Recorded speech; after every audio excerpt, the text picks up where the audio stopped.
মেঘলা দিনের শুভেচ্ছা সবাইকে।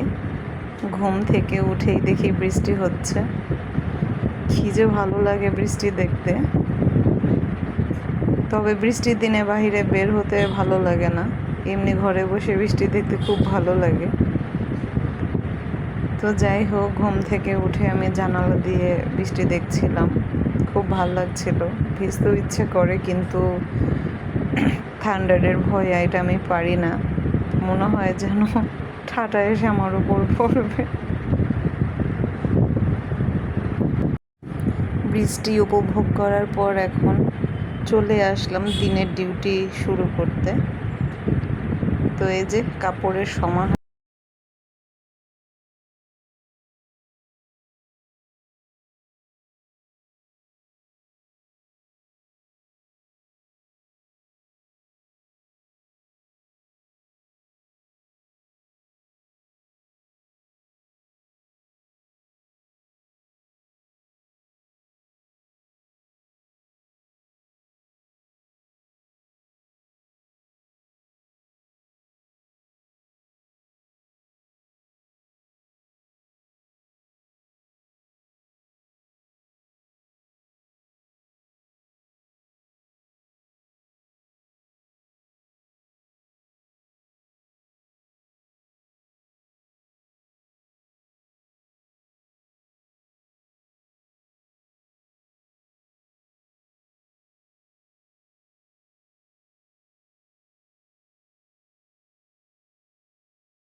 মোট কথা, আমার হাতের এই নুডলসটা যেই খেয়েছে এই পর্যন্ত সবাই বেশ ভালো বলেছে।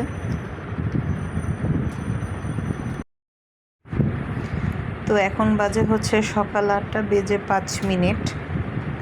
আর এখন আমি বলতে গেলে দুপুরের রান্না একটু সকালেই করে নিচ্ছি, কারণ হচ্ছে আমার বর বিভিন্ন কাজে ঢাকার বাইরে যায়। তো সেক্ষেত্রে সে অনেক সময় লোকাল হোটেলে খাবার খেতে পারে না, কারণ সব জায়গাতে সব ধরনের হোটেল থাকে না। তো তার জন্য আমি এখানে একটু ভাত করে নিব, তাই আলু ভাজি করে নিচ্ছি। আর হচ্ছে আমি নুডলস করেছি, সেটাও খেয়ে নিয়েছি, কারণ আমাকে সকালবেলায় খেতে হয়। তারপর হচ্ছে এখানে আগের দিনের একটু তরকারিও ছিল, আর এই যেখানে ভাত বসিয়ে দিয়েছি, একসাথে বসিয়ে দিয়েছি যাতে করে আমার দুপুরবেলা হয়ে যায়, বারবার করে যাতে রান্না করতে না হয়। এখানে জাস্ট এখানে 1 পট চালের আমি ভাত করেছি, কারণ খুব বেশি ভাত আমরা খাই না, আর আমাদের লাগেও না। তো যে দেখছিলাম ভাতটা কতটুকু হয়েছে বা কি। আর একটু গ্যাসের তো সমস্যা থাকে। কি একটা অবস্থা, সারাদিন গ্যাস থাকে না। গ্যাসটা আসলে ঠিকভাবে থাকে হচ্ছে রাত 11টার পরে, তো তখন কি মানুষ রান্না করবে? কি একটা বাজে অবস্থা। তো এখানে আমি বারবার করে নেড়ে ছেড়ে দেখছিলাম ভাতটা কত দূর কি, কারণ আরেকজন তো অফিসে যাবে, তারও দেরি হয়ে যায়।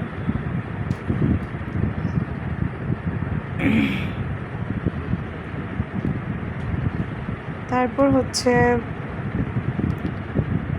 আর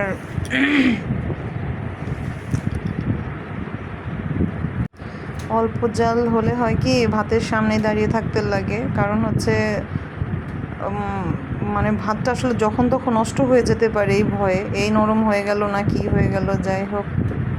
তো এখানে যে আলুগুলো ধুয়ে নিব এখন, পরিষ্কার করে ধুয়ে নিয়ে এগুলোকে ভাজি করে ফেলবো।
এখানে নামিয়ে নিয়েছি দুধ, কারণ বেলের শরবতে দুধ দিলে খুব ভালো লাগে।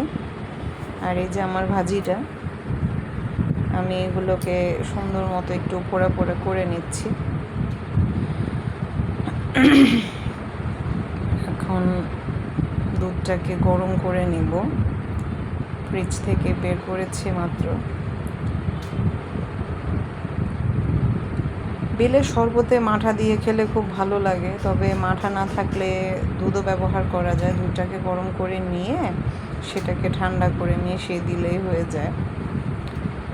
আর বেল এমনি শরবত করলে আমার খুব একটা ভালো লাগে না। আমি চেষ্টা করি সব সময় বেলের শরবত করলে মাঠা কিংবা দুধ দিয়ে করার জন্য। আর এখানে ভিজিয়ে নিচ্ছি হচ্ছে চিয়া সিড। শুধুমাত্র চিয়া সিড না, এখানে তোকমা বীজ, ইসবগুলের ভুসি দুই আছে, মানে মিশালি আর কি। তো এটা আমার দৈনিক জীবনের একটা পার্ট বলতে গেলে। সকালবেলা আমি খালি পেটে এটা খেয়ে থাকি। এটা এখানে ভিজিয়ে নিলাম। আর এখন আমি বেলের শরবতটাকেও করে নেব। এই যে বেলটা এখন চামিচের সাহায্যে এটাকে ছাড়িয়ে নিচ্ছি পুরোটা। আর এখানে যে দুধটাকে বসিয়ে দিয়েছি, এটা বরফ ছাড়তে ছাড়তে তারপরে বেলটাকে ওই যে খুলে নিয়েছি। আর এখানে আমার ভাজিটাও করা শেষ। এখন বেলটাকে ভিজে ছাড়িয়ে নিব। এই যে আমার দুধের উবাল চলে আসছে, সেটাকে এখন ঠান্ডা হতে দিয়ে, এই যে এখন ঠান্ডা হতে দিয়ে আমি একটু অপেক্ষা করব। তো সরি, আমার আসলে একটু ঠান্ডার সমস্যা। আমি ফ্রিজের আসলে জল খাই, তো এর জন্য আমার একটু গলার সমস্যা হয়ে যায়। প্রচুর গরম পড়ে, বাইরে থেকে আসলে মনে হয় যেন ফ্রিজ থেকে একটু জল বের করে খাই, এর জন্য আমার গলার ঝামেলা হয়ে যায়। আর হচ্ছে সকালে আর বেশি কিছু করব না, কারণ হচ্ছে এই যে বড় বড় 2 গ্লাস দুইজন খেয়ে নিব চিয়া সিড, তারপরে খাবো 2 গ্লাস বেলের শরবত। তাই আইটেম যদি আমি আরও কিছু করি, এগুলো সব পড়ে থাকবে। এর জন্য চেষ্টা করব দুপুরবেলা কিছু করে নেওয়ার জন্য, কারণ রান্না জিনিসটা কি হয় একটু মানে তৎনগত করে খেলে না বেশ ভালো লাগে। আর এখানে নুডলস দেখাচ্ছিলাম, কারণ আমি খেয়ে নিয়েছি সকালবেলা।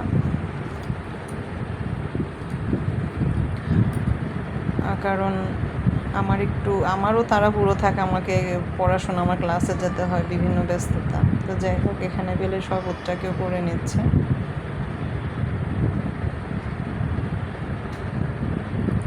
মানে হচ্ছে আমরা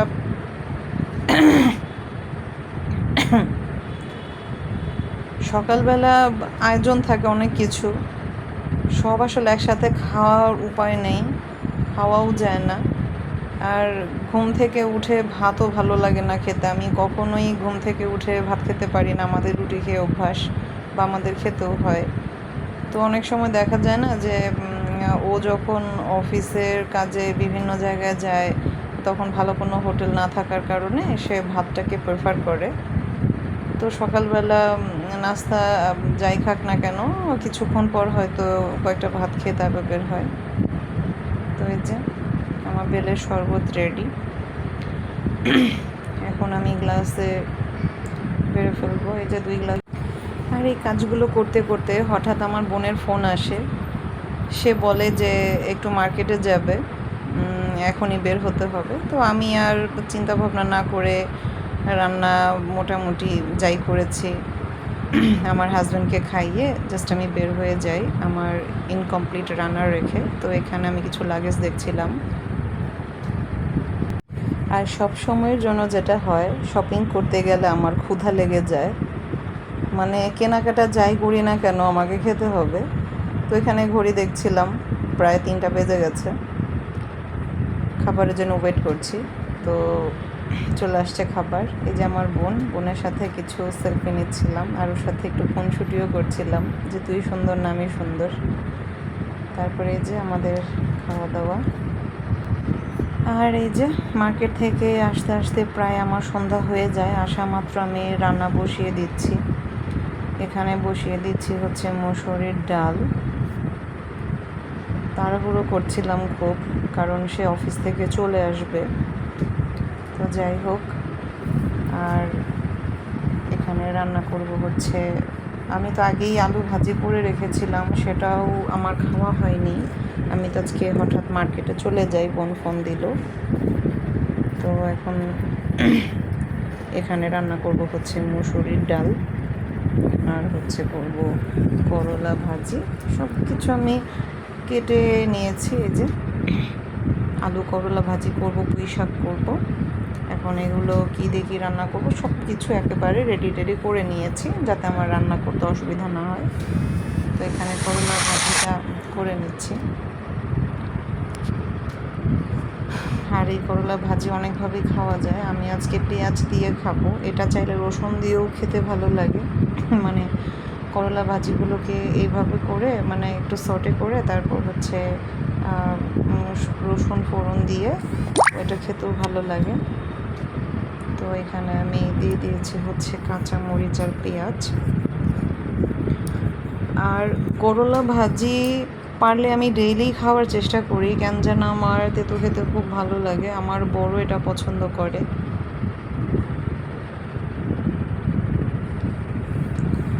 ভেজে হয়ে গেল, মানে এই ধরনের ভাজিগুলোকে আমি একটুখানি লাল লাল করে ভেজে নেই, খেতে বেশ ভালো লাগে। তো এই যে আমার ভাজি রেডি। এখন কড়াইয়ের মধ্যে দিয়ে দিলাম হালকা করে একটু তেল, তেলের মধ্যে দিয়ে দিব হচ্ছে পুঁই শাক। তেলের মধ্যে দেওয়ার কারণ হচ্ছে শাকটা কালো হবে না, দেখতে একটা গ্রিনিশ ভাবটা থেকে যাবে, তো এর কারণে। আর অল্প দেওয়ার মানে হচ্ছে পরবর্তীতে আমি যখন শাকটাকে আবার ফোড়ন দেব তখন যাতে তেলটা বেশি না হয়ে যায়, এর জন্য। তো এখানে লবণ আর হলুদ দিয়ে দিচ্ছি, আর এখানে ভাত বসিয়ে দিলাম। ঠান্ডা ভাত আছে কিছু, তারপরেও একটু গরম ভাত করে নিচ্ছি, কারণ সারাদিন পর সে খেতে আসবে, তাকে আমি কখনোই ঠান্ডা ভাত দেবো না। তো শাকটা দেখে নিচ্ছিলাম কত দূর কি, অনেকটা জল উঠেছে শাক থেকে, তো এগুলোকে সুন্দর করে টেনে নিচ্ছে। তো শাকটাকে একটু কষানোর পরে, মানে কিছুক্ষণ রাখার পরে শাকটা যখন প্রায় হয়ে আসবে, ওই মুহূর্তে আমি দিয়ে দিলাম হচ্ছে কাঁচামরিচ। আর কাঁচামরিচটা অনেকে আগে দিয়ে দেয়, আমি দেই না, কারণ আমি অনেক ভিডিওতে বলেছি কাঁচামরিচ একটা ঘ্রাণ আছে, কাঁচামরিচ একটা কালার আছে, সেগুলো নষ্ট হয়ে গেলে আমার ভালো লাগে না। ঝালটাও ছেড়ে দেয়, আবার দেখতেও কেমন একটা দেখা যায়। তো এখানে আমি চেক করে নিচ্ছিলাম শাকের ডাঁটাগুলো হয়েছে কিনা। দুই চুলায় দুইটা বসিয়েছি, দুইটাই একসাথে করার চেষ্টা করছি, মানে আমাকে খুব তাড়াহুড়ো করে রান্না করতে হচ্ছে। তো এখানে আবার একটু করে তেল দিয়ে দিলাম, শাকটাকে ফোড়ন দিব বিধায়।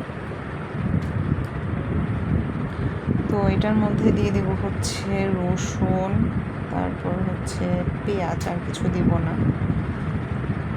তো এগুলোকে ভেজে নিয়ে তারপর আমি শাকটাকে দিয়ে দিব।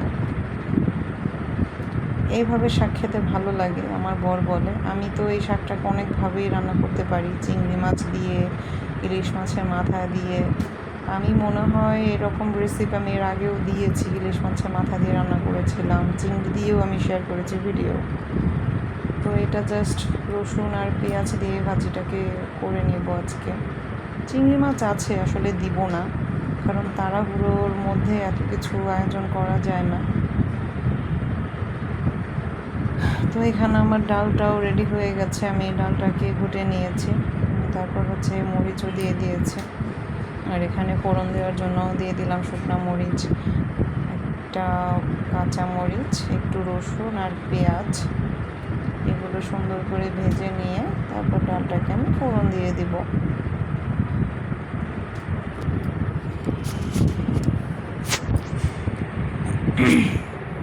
এই ডালের মধ্যে অনেকে অনেক ধরনের কিছু দেয়, এখানে চাইলে একটু তেজপাতা, তারপরে একটু জিরাও দেওয়া যায়। এই ধরনের ডালও আমি দেখিয়েছি এর আগে। আমি আসলে যখন যেমন ভাল লাগে আমি ঠিক তখন তেমনটাই করে খাই, কোনো বাধা ধরা নিয়ম নেই। তো এই যে এখানে আমার ভাজা হয়ে গেছে, ডালটাকে এখন ফোড়ন দিয়ে দিলাম। অনেককে দেখেছি মশলা ভেজে তারপর ডালের ওপরে দিয়ে দেয়, আমার ওইভাবে কেন যেন ডাল ভালো লাগে না, আমাকে করতে হয় এভাবে, মানে কড়াইয়ের মধ্যে আমার ডালটাকে ঢেলে দিতে হয়, এভাবে খেতে ভালো লাগে। জানি না আমার কথায় একমত হবেন কি না সবাই, তবে আমার কাছে এইভাবেই ভালো লাগে। তো আমার ডাল রান্না হয়ে গেল, শাক ভাজি হয়ে গেল, আর একটু তাড়াহুড়ো করছি কারণ আমার কিছু কাজও আছে হাতে। তো আমার ডাল, করলা ভাজি, তারপর পুঁই শাক ভাজি, এই যে আমার সকালের আলু ভাজি। আর যার জন্য আমি তাড়াহুড়ো করছিলাম সে এই যে চলে আসলো, ঘেমে টেমে অস্থির, আর সাথে নিয়ে এসেছে হচ্ছে দুধ আর হচ্ছে আম, আর বলছিল যে আমের ভর্তা খাবা দুপুরবেলা করে, ভালো লাগবে খেতে। মানে আমার রুচির কি পরিমাণ খেয়াল রাখে সে। ঘেমে একদম অবস্থা খারাপ, মায়াও হয় দেখলে। তো আজকে ভিডিওটি এখানেই শেষ করছি, সবাই ভালো থাকবেন।